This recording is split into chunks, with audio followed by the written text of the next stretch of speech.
जय श्री श्याम भक्तों, कैसे हैं आप सब भक्तों। आज है दूबड़ी आठे।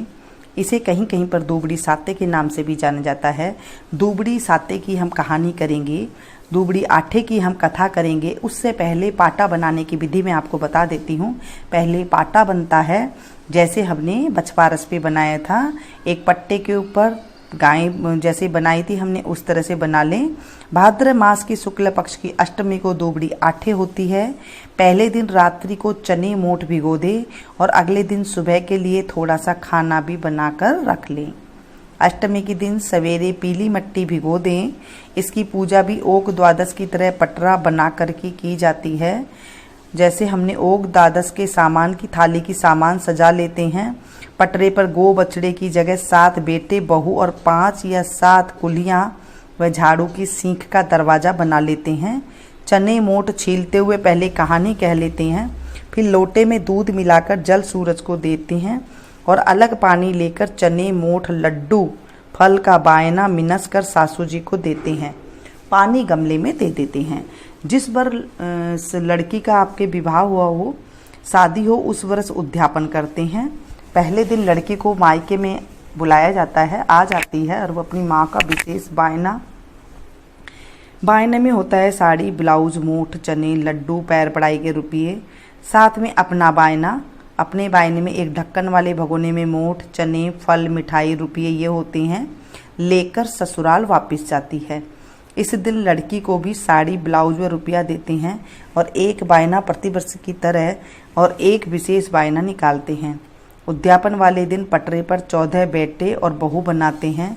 इस दिन कहानी कह सुनकर बायना मिनस कर पहले बासी रोटी रात वाली खा लेते हैं, उसके बाद पूरे दिन कुछ खा सकते हैं। अब चलिए शुरू करते हैं दूबड़ी आठे की कहानी। प्राचीन काल में एक साहूकार था, उसके 7 बेटे थे। वह अपने जिस बेटे का विवाह करता वही मर जाता। इस तरह से उसके 6 पुत्रों की मृत्यु हो गई। केवल सबसे छोटा पुत्र शेष रह गया था। इसे साहूकार बड़ा दुखी हुआ।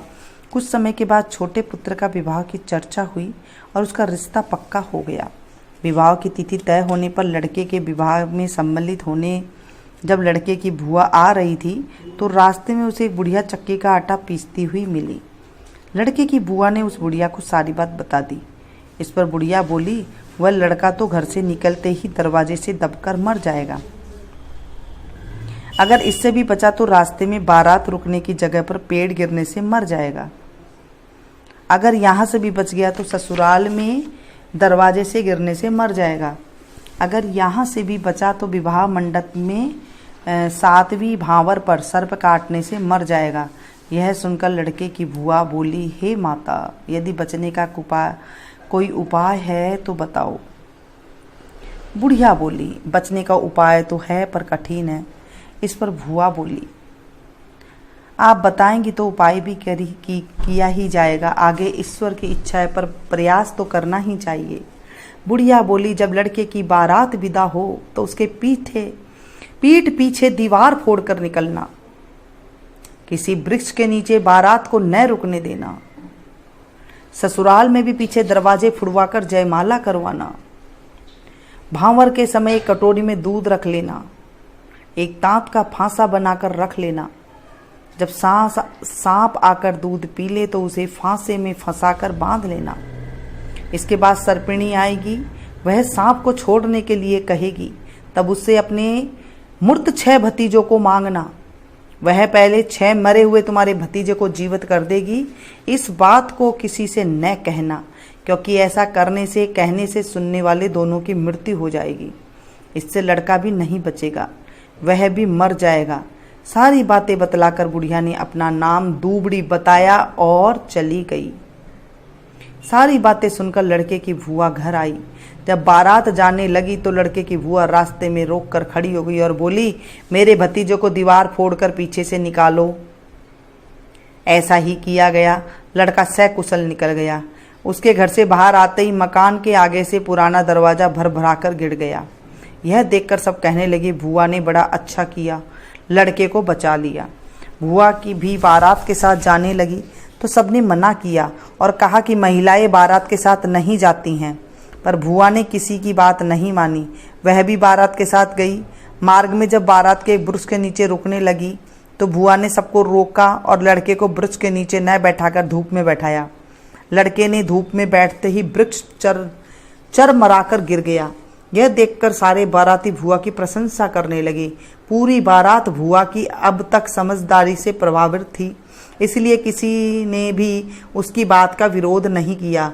जब बारात ससुराल पहुंची तो भुआ ने लड़के तथा बारात का गृह प्रवेश पिछले दरवाजे से करवाया। ससुराल के घर के पिछले दरवाजे से लड़के तथा बारात के प्रवेश करते ही आगे से दरवाजा अपने आप भरा कर गिर गया। इस पर सब आश्चर्य करने लगे और आपस में कहने लगे कि यह सब बातें भुआ को किसने बताई। जब लड़के की भांवरें पड़ने लगी तो भुआ ने कटोरी में कच्चा दूध मंगाकर तथा तांत का फांसा बनाकर रख लिया। जब लड़के की 7वीं भांवर पड़ने लगी तभी सर्प आया। भुआ ने उसके आगे दूध रख दिया। जब सांप दूध पीने लगा तो भुआ ने तांत के फांसे में फांस कर सांप को बांध लिया। इस पर सर्पिणी ने उसके भतीजी जीवित कर दिए और सर्प को अपने साथ लेकर चली गई। इस प्रकार साहूकार के 7 पुत्र जीवित हो गए। बारात से कुशल घर वापस आ गई। साहूकार के मृत बेटों को जीवित करने वाली उस अज्ञात दूबड़ी माँ नाम की वृद्धा का नाम दूबड़ी आठे पड़ गया। हे दूबड़ी माता, जैसे तुमने साहूकार की बहन के 7 भतीजे लौटाए, ऐसे ही सबकी रक्षा करना। कहते वाले की, सुनने वाले की, हुंकारे भरने वाले की भी रक्षा करना। हे दूबड़ी माता, सबकी रक्षा करना। दूबड़ी माते की जय। इसके बाद विनायक जी की कहानी जरूर सुननी चाहिए। बोले विनायक जी महाराज की जय। एक बुढ़िया माई रोज मिट्टी के गणेश जी की पूजा करती थी। बेचारी बुढ़िया के बनाए गणेश जी रोज गल जाते थे। उसके घर के सामने एक सेठ जी का मकान बन रहा था। बुढ़िया माई सेठ जी के मकान पर जाकर राजगिरी से बोली, भाई मेरी मिट्टी के बनाए गणेश जी रोज गल जाते हैं, आप मेरी पूजा के लिए पत्थर से गणेश जी बनवा दो, आपकी बड़ी कृपा होगी। राजगिर बोला, माई जितनी देर में तुम्हारे लिए गणेश जी बनाएंगे उतनी देर में तो सेठ जी की दीवार पूरी करेंगे। बुढ़िया यह सुनकर दुखी मन से अपने घर वापस आ गई। दीवार पूरी करते करते शाम हो गई, परंतु दीवार बनने से पहले ही टेढ़ी हो जाए। शाम को सेठ जी आए और पूछा कि आज कुछ काम नहीं किया। तब राजगीर ने बुढ़िया वाली बातें बताई। तब सेठ जी ने बुढ़िया माई से जाकर कहा, माई तुम हमारी दीवार सीधी कर दो तो हम तुम्हें सोने के गणेश जी बनवा देंगे। गणेश जी ने यह सुनते ही सेठ जी की दीवार सीधी कर दी। सेठ जी ने बुढ़िया माई को पूजा के लिए सोने के गणेश जी बनवा कर दिए। गणेश जी को पाकर बुढ़िया माई बहुत प्रसन्न हुई। हे विनायक जी महाराज, जैसे सेठ जी की दीवार सीधी करी वैसे ही कहते सुनते हमारे सभी के कार्य सीधे करना। हे गणेश जी महाराज, आप सबकी रक्षा करना। बोले गणेश जी महाराज की जय। दोस्तों, आज हमने करी है दूबड़ी आठे की कहानी। पसंद आए तो प्लीज़ एक लाइक जरूर दीजिएगा, ज़्यादा से ज़्यादा अपनों के साथ शेयर कीजिएगा, क्योंकि आज है दूबड़ी आठे और है राधा अष्टमी और महालक्ष्मी का डोरा लेने का दिन। तो आज जब हम कथा सुनाते हैं, सुनते हैं, हुंकारा भरते हैं तो हमें भी अमोघ फल की प्राप्ति होती है। तो इसलिए इसे ज़्यादा से ज़्यादा शेयर करना, आप किसी को सुनाना तो भी आपको बहुत पुण्य की प्राप्ति होती है। मिलती हूँ फिर से एक नई वीडियो में नई जानकारी के साथ, नई कथा के साथ। तब तक आप लोग देखते रहिए मीनू संगीत। Thank you.